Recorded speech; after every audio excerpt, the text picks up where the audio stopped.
Okay, hi, this is Savvy Sass. Sorry, camera's here. I want to look at the video. This is Savvy Sass, Savannah McNulty, depending on what platform you're viewing me on. A Swedish Chicana on YouTube. Old channel, don't ask. But I've been going to therapy about this girl for a really long time, and my therapist today told me to make a video and to kind of explain everything that's going on with me, everything that's happened with her, everything that all the thoughts, and make a list of pros and cons to what has been happening and what is good about the relationship that I had with her and bad, because I can't get over it.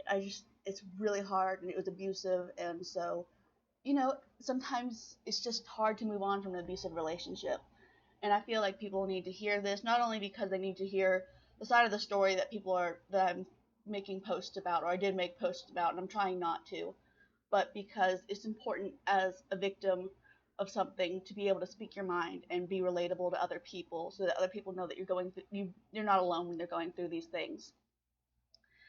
So this is pretty much a confessional video of everything that happened with Ari.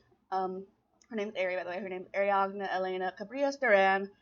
I thought I knew everything about her when it happened, but her username that I always go after, going after to look at her because that's where she's most active, is Cose Lucy on Tumblr. And I'm sure you've seen me make posts and just going through this cycle of it's just best to explain. So I met Ari in June of 2014 when she started role-playing with a friend of mine named Kat. I'm not even sure if she has a Tumblr anymore. What was it? I think it was Toaster Affairs. And she was a friend of mine, and she started role-playing with Ari because she was a Natsu, and Ari was role-playing a Lucy Hartfilia from Fairy Tale. And they started talking, and Kat was talking about how cool of a person she was, so I said I want to talk to her too. And we all started talking, and I role-played with her a little bit. I think I was OC. I was Layla Hartfilia. No, Layla Dragneil, sorry. Not Hartfilia, that's a different character. Layla Dragneil, which was a Nalu love child kind of thing, and I tried to role-play with them. After a while, I stopped being friends with Kat because I didn't like the way she was talking to me and how she was treating me, and you should never be friends with someone who makes you feel like less of a person by being friends with them. So I stopped talking to Kat at that time, and it was just me and Ari. And so I got really close to Ari. We were really good friends. And she came to me on November 17th when I was Skyping her. We used to Skype all the time. I was Skype messaging her, not on video. And she said that she had passed out at I can't remember where she was. I think it was school or something, and had to go to the hospital for having low platelets. And I don't really know a lot about platelets and what causes what, but I know one of the things that causes low platelets is leukemia. So I asked Ari, do you have cancer? And she said yes. And my world just broke because I don't know if you know this about me, but two people in my family that I have been really close to have died from cancer. My Aunt Joy, and that was in 2010, and I lived with her, and I was there when she died. And she had what is called perioneoplastic syndrome at the end of it, which 1% of cancer patients get, where your cerebellum deteriorates. And I don't know if you know about cerebellum, but that is the thing that controls your consciousness and basically connects your brain to the rest of your body. So when it deteriorates, you die. There's nothing connecting your brain anymore. And it was awful, to say the least. I lived with her. I think we started living with her in August because my mom was her caretaker. Like, she went to all her chemo with her. She was there for her every step. They were best friends. They went to college together. They grew up together. She was my great aunt, but because my mom was born when my grandma was 18, and my great grandma had Joy when she was like 40 something, so they ended up being like 4 years apart, and so they were raised like sisters, even though it was her, by definition, her aunt. But they just lived together pretty much. They spent the night with each other. They were best friends. They were like what Ari was to me. But it was November 17th, 2014. I decided that Ari needed me because I just wanted to be that person for her. She was my friend. She was my best friend at that time, and she told me she had cancer. Of course, I was going to do everything I can to help her. And as someone who had been involved with Relay for Life and all that stuff, and there's dragon boat races that we do for ovarian cancer. That's a fun one. But I decided I could help her. I knew more about the world of cancer and how to help her and who to get her in contact with, and she was my friend and I wanted to help her. And so I got into this mindset, basically, that I was going, if she died, I was going to make her life worthwhile. That she was going to be my best friend. I was going to be the person I was going to be her caretaker. Is basically because she came from a family where her mom was mean, and her sisters didn't really, the way she represented it at least, was that her mom hated her and her sisters were mean to her and she didn't have a dad. And I was thinking, no one's going to take care of her. She's stuck in Venezuela, by the way. She's in Venezuela. And so she was in a country that was struggling with a family that wouldn't take care of her. And I was scared because she was the most important person in my life at that time. And I couldn't bear the thought of her being alone in her room with cancer. Leukemia, of all things. I've had my dad's friend died of leukemia, and I saw him a few weeks before he died. And the thought of Ari looking like that and being by herself, I couldn't stand it. So I decided I went into rescue mode. I was, at that time, as a person, I was what you call a rescuer. I was constantly wanting to find people who needed my help, and I wanted to save them. I was the hero.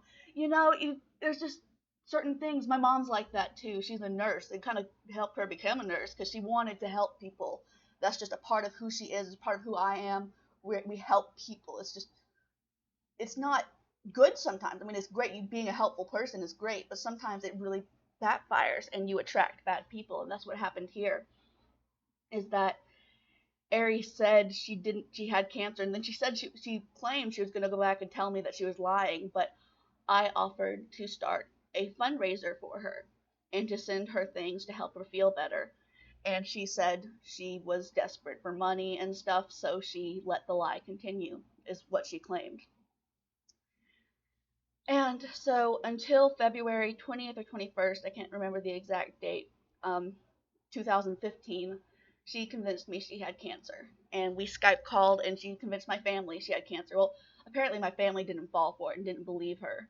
And they were trying to tell me, Savannah, you're being scammed. It's obviously a fake. You can see by the way she talks to you, by the way she's looking, because we had her on video and stuff, and she's like, this girl does not have cancer. She doesn't look like she has cancer. I'm like, well, you guys don't know how it's affecting her body. You don't know what it's doing to her. You don't know her personally, and I know her personally. She's the best person in the entire world. You ever, like, fall in love with someone, like, platonically? Like, they become your entire world? Somewhere along the line, that slipped into codependency. And I don't know if you know what that means, but that's when you need another person, when your entire happiness depends on being with another person. And that's how it got for us. We got codependent on each other, where if she was gone for more than a few hours, I got restless and I just couldn't stand it. It's been nights I couldn't sleep because I was worried about her.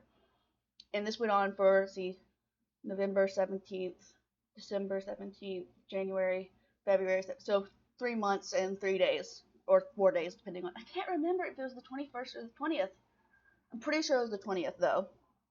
Either way, it went on for 3 months, almost to the dot, where I was day in, day out in this extremely codependent relationship, where I was with this person, where I had to be with her. I had to talk to her. I had to know she was okay. I was role playing with her. I was helping her with her art because she wanted to be an artist, and she was drawing, and I was in art school, and I thought I could help her with that. And I just tried to make her life bright and brilliant until the point it was draining me. And I didn't care because I always said it was for Ari. Anything I would do, I'm a Christian, and I would pray every single day that she wouldn't have cancer and that God would give it to me and I would die and she would be happy forever. It's just stupid when you think about it. And even if she did have cancer, you should never wish cancer upon yourself, but you do that when you're so involved with someone and they're so important to you.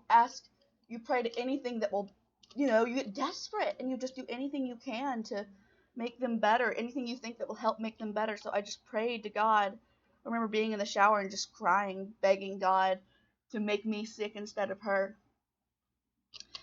And then on February 20th, there's more to it. It was just, I can't explain to you how deeply involved with this I was. I used my bank account to set up a PayPal for her because she didn't have a bank account. Or maybe she did. Maybe she was lying. I don't know what was the truth anymore. But I set up my bank account with a page. I don't know if you remember it. It's called Stand with Ari. And basically it was people giving her money so that I could use the money to give to her through, I can't remember what it was. It was something at CVS.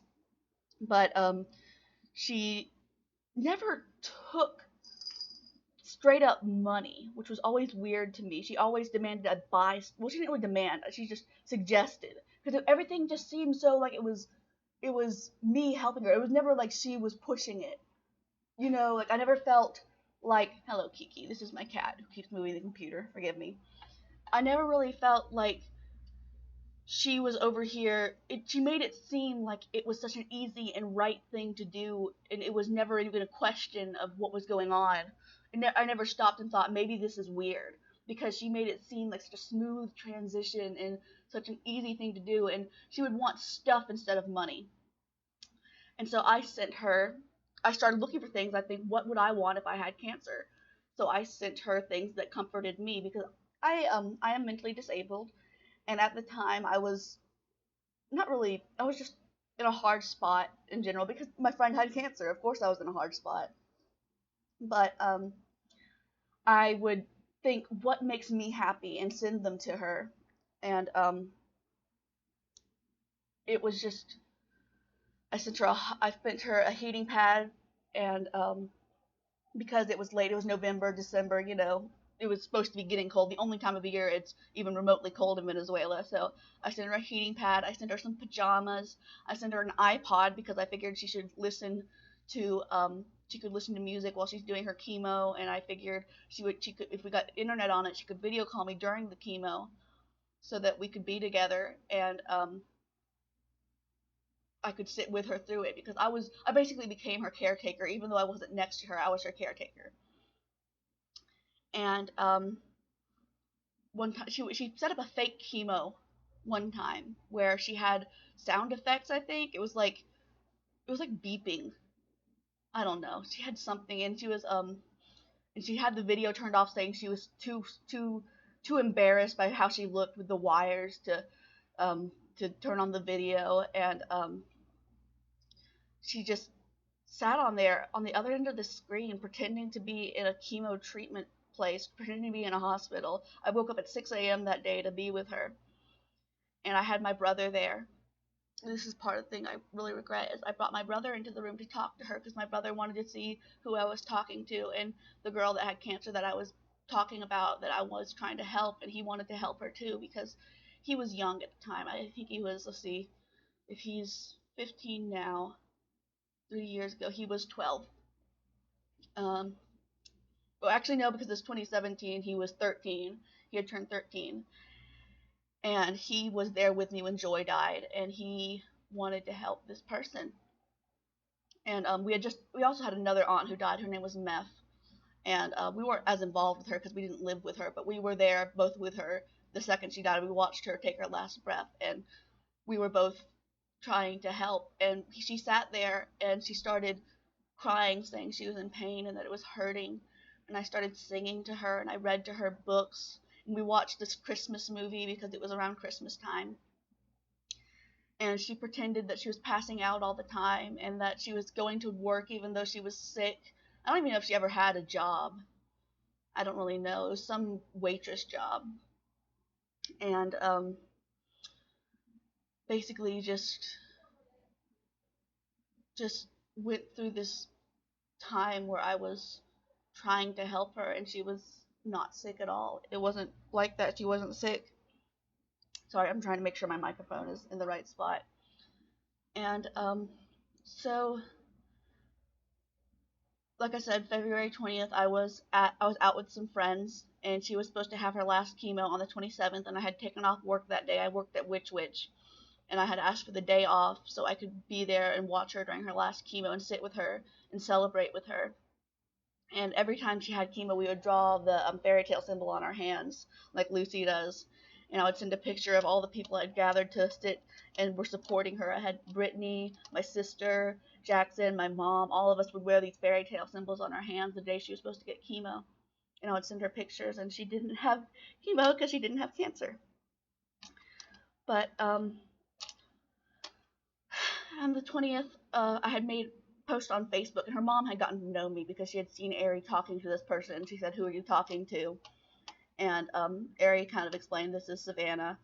And her mom looked me up on Facebook and saw that I had made a post about Stand with Ari and asking people to donate money to Ari so that she could pay for medical bills, because she was convincing me that she didn't have enough money to pay for her bills. And so I was trying to gather money, but she would always come up with a reason why she couldn't take the money, like she couldn't get the taxi to get to the place to pick up the money, or she just didn't want the money, or just all kinds of weird excuses that didn't make sense with what she was doing. But I never fell for it because I trusted her with all my heart, and I just figured, oh, there has to be a reason.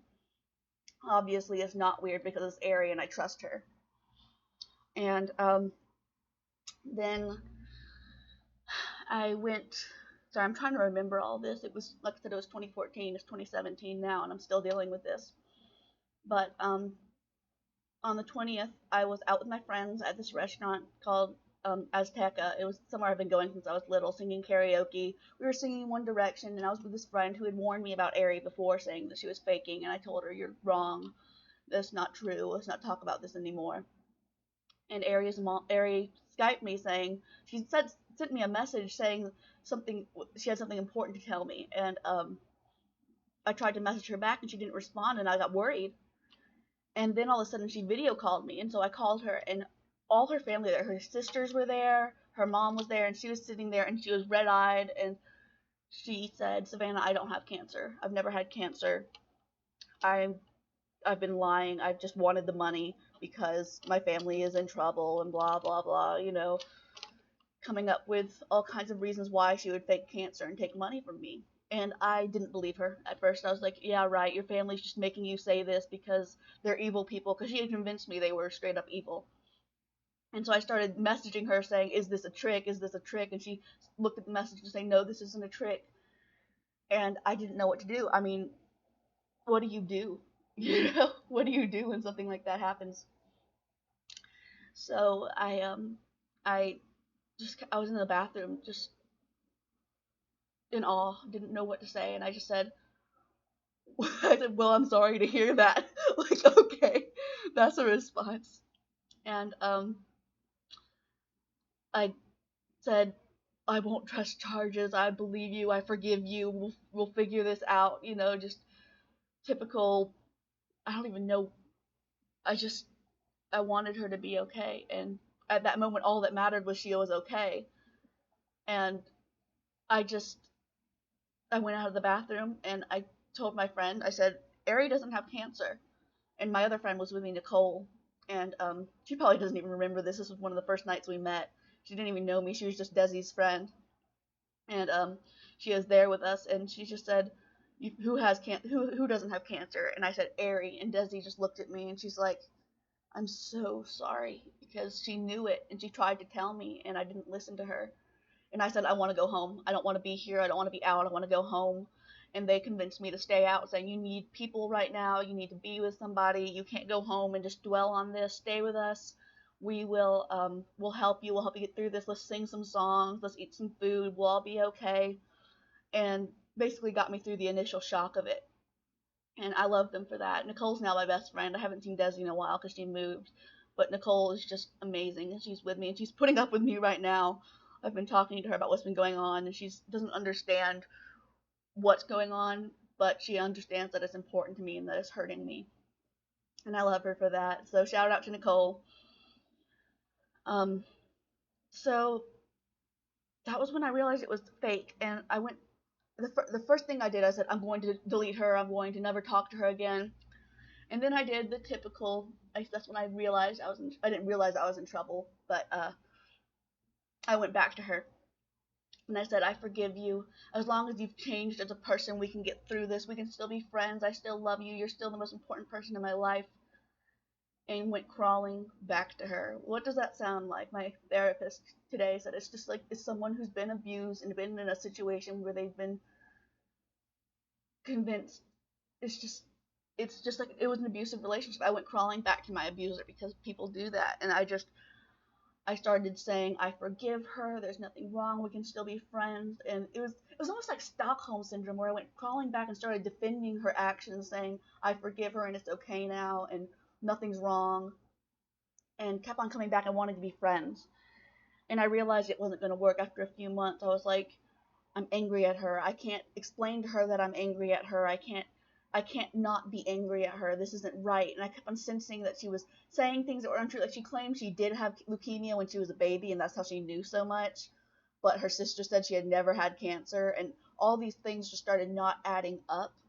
And I'm realizing she's still lying to me. I don't know how she's lying to me, and I can't prove that she's lying to me, but I know she's lying to me. You just have that sense in your, and all the alarms start going off in your head. That's what my mom says. Alarms are going off in my head that something was wrong, and she was not being truthful with me again. So I left, and it started getting worse. I started getting obsessed with her. I wanted to catch her. I wanted to figure out what she was saying that was lying. What was causing these alarms to go off in my head that was telling me that something was wrong with her and what she was saying, and that I shouldn't trust her. What was it about her that was driving me crazy? And I became obsessed with finding an answer, finding a reason, figuring it out, you know, getting into her head and figuring out why she did things she did to me, trying to find an excuse for her abuse, basically. And I got to a point where I was like stalking her blog, trying to find answers, trying to find where she was lying, trying to find proof that she was doing something wrong, and find proof that she was lying, and prove to other people that I wasn't crazy. I wasn't making this up, because so many people thought I was making it up. That no one would actually make up cancer and pretend they had cancer. No one would actually do that. And no, there's nothing wrong with her. She's a changed person. But I could sense that she wasn't. And no one was believing me. And I felt like maybe I'm crazy, because I always come up with if anything's ever wrong, it's my fault.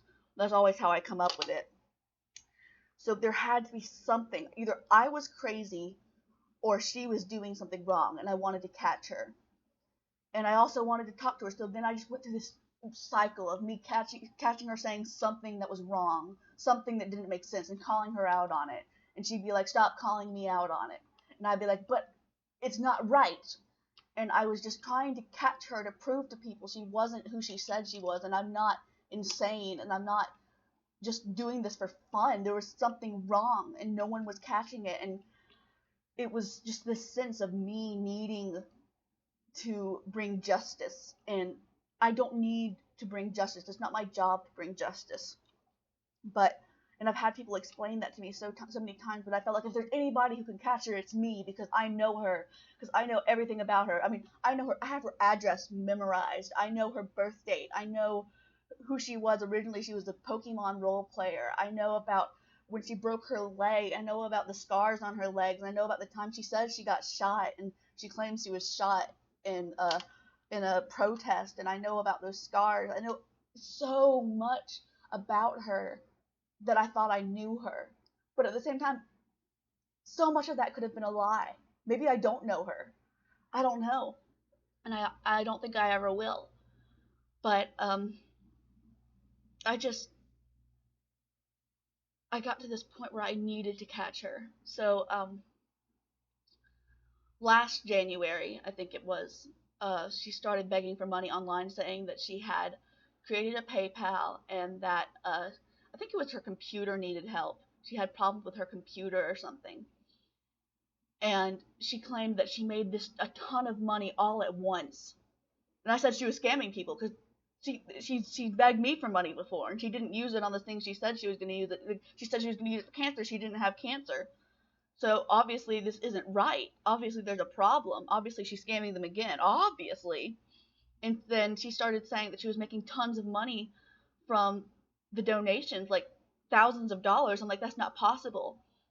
And I called her out on it, and she goes, well, honestly, I'm giving the USDs to the black market so that I can get more bolivars. I think that's what they call the BOV is the Venezuelan currency. She says that because of the climate of the economy, I can do that. And there's nothing wrong with it. It's a victimless crime, blah blah blah. And I'm like, no, that's wrong. And I had caught her, and I had her on video confessing to that, and on she made posts about it, explaining it. Sorry, someone's calling me. 1 second.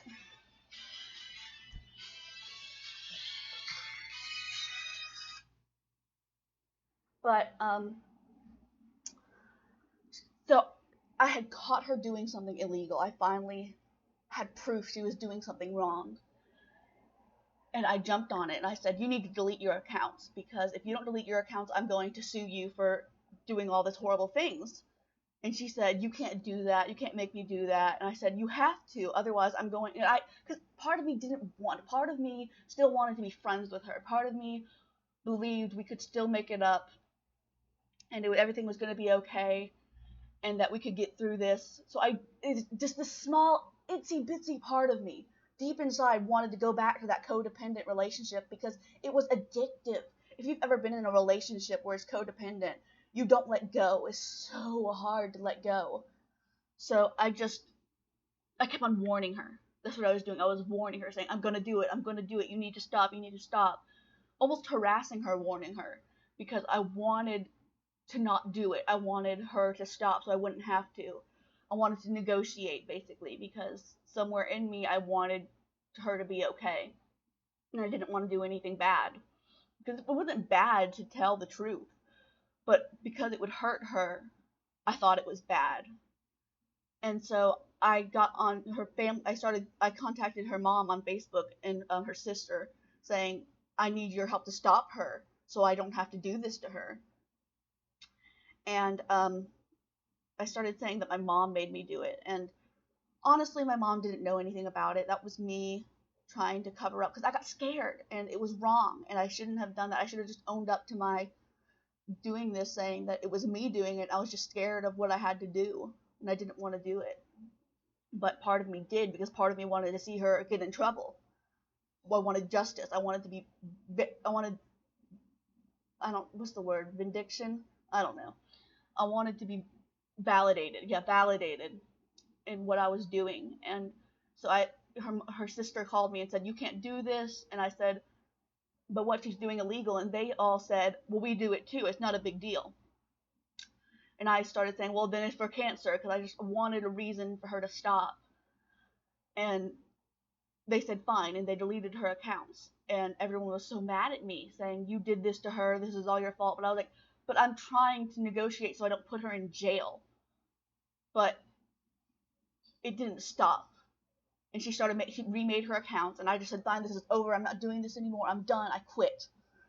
I'm not going to be the person who brings justice anymore to whatever. I'm not going to be that person. So I left her alone for a very long time. And then in August, I came back and I apologized to her, saying, I'm sorry I did all that, because, like I said, it's a cycle. You get it in your head that it's your fault, that you're the one who did something wrong. And she's so good at making you feel like you're the one who did something wrong, because she plays victim over everything. Everything that ever happens, she's the one that's victimized.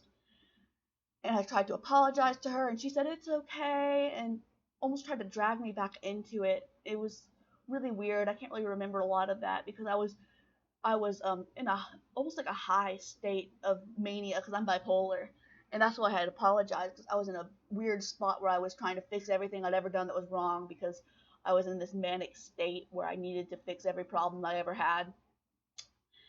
And then I kind of left her alone, and nothing happened last quarter. I'm on the quarter system at school, and then this quarter I noticed that she was begging for money again. And this time I had proof she was begging for money and using it to get it's called el raspao. It's something you can only do in Venezuela because of the climate of their economy. But you can trade USD for bolivars, or however you say it, for 700% 700% rise in profit. So I was like, that's wrong. You can't ask for money and then sell it on the black market to get more money. That's wrong. And I have video proof of you doing that. And he had all these posts on her deleted Tumblr admitting to her doing that, but they're all deleted, and it was driving me crazy because I had this video call on Tumblr, on Facebook, admitting to it.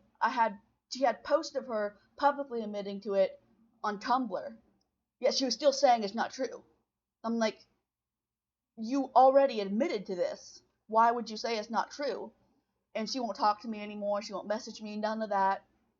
So I started getting desperate. I started making Facebook posts. I started making Tumblr posts. I started looking at her on every social media account I could think of, trying to get her to admit to what she had admitted to me, and trying to catch her and put her in jail, because I had finally figured out the trick wasn't to sue her personally, is to report her to the agencies for El Raspao, which I contacted the SEC, and they said that that's not the department I should contact, and they gave me a number for someone in Venezuela and something for future commodities in America. So I messaged both of them and basically tried to out her. I tried to say this is her, and I gave people her address and stuff to go on FBI and report her, because I thought the FBI could do something, because I don't really know what I'm doing. I just wanted it to stop. So I decided today, a couple of days ago, that I was getting too obsessed. I wasn't going to class. I was obsessed with this and getting this done and catching her and finally having proof that everything that I was saying was true and that she needed to stop, and not letting people end up like me and get dragged into her bullshit and getting hurt the way I did. I've been in therapy for 2 years now, and I wanted to stop, obviously. I've been in therapy since about the day it happened. And it's just, I don't want people to end up like me. And I'm realizing I need to make a list of all the things I loved about a relationship and everything I hated, and why I'm so obsessed with this, and why I want to get her in trouble, but at the same time want to save her from getting in trouble. And I've got this weird abuse cycle where I'm checking on her on the times I know she's gonna. She has a cycle of doing it. She'll start begging for stuff in November and February. Every single year is around the same time. And so I always check on her on those times, and I need to just stop checking on her. It's not my problem. I got through it. I need to stop, but I also feel like I'm the one with the proof that can get her, that can catch her and stop her. But I can't take it. It's emotionally draining. It is so draining to try and do this. So what is it about codependent relationships that makes me want to go back? Is that constant attention. Is this constant feeling of you're being loved, you're being paid attention to, someone enjoys your company.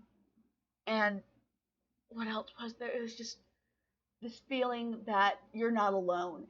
And it's so romanticized. Like we see it in animes all the time. Someone whose entire life revolves around this person and who wants nothing more than to be with this person, and every waking moment they're thinking of this person. That's a codependent relationship, and it's romanticized in our society. And I found it in Ari, and it was platonic, but it was there. And I became addicted to it. And you get addicted to abuse and codependency. You can't move on from it. But there were so many cons. Like when she was gone for more than a few hours, I felt restless. I felt like maybe I've done something wrong. Maybe she's sick. Maybe something's wrong. And then one time she went away for a few days, and I straight up got suicidal. I couldn't stand not being with her. And I realized at that point that something's wrong. I can't be like this. And I talked to my mom, and I had a breakthrough. Being with her made me learn to not be codependent, because I realized how harmful it was.